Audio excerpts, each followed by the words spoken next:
শুধুমাত্র একটি বোতাম টিপতে এই চাকরিতে 8 কোটি টাকা বেতন পাওয়া যায়, তবুও মানুষ করতে ইতস্তত করে।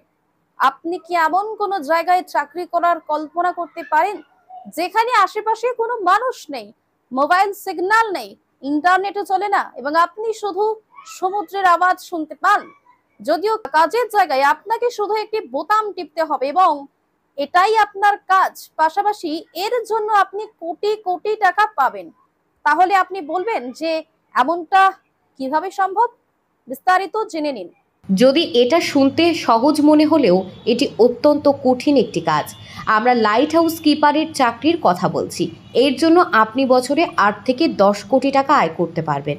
আসুন এই চাকরির সম্পর্কে বিস্তারিত জেনে নিই। লাইট হাউস কিপার কী করেন? লাইট হাউস কিপার সমুদ্রের তীরে নির্মিত লাইট হাউসগুলি পরিচালনা করেন। তাদের কাজ জাহাজগুলিকে পথ দেখানোর জন্য আলো জ্বালানো এবং আবহাওয়ার তথ্য পাঠানো। কিছু দেশে এই কাজটি স্বয়ংক্রিয় হয়ে গেছে, তবে মানুষের তত্ত্বাবধানে এখনও প্রয়োজন। এবং এর মধ্যে আমেরিকা, কানাডা, আইসল্যান্ড এবং নিউজিল্যান্ডের মতো দেশগুলি অন্তর্ভুক্ত।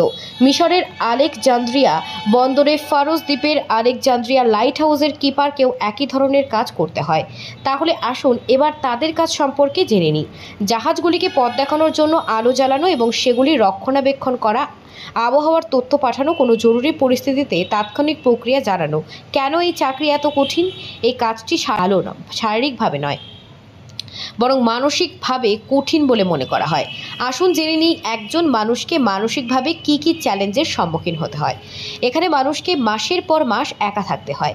প্রায়শই একজন ব্যক্তিকেই সমস্ত দায়িত্ব পালন করতে হয়। প্রাকৃতিক বিপদ, প্রবল বাতাস, ঝড়, তুষারপাতের মতো সমস্যা, বেতন এবং সুবিধা যে লাইট হাউসগুলির পরিস্থিতি অত্যন্ত কঠিন হয়।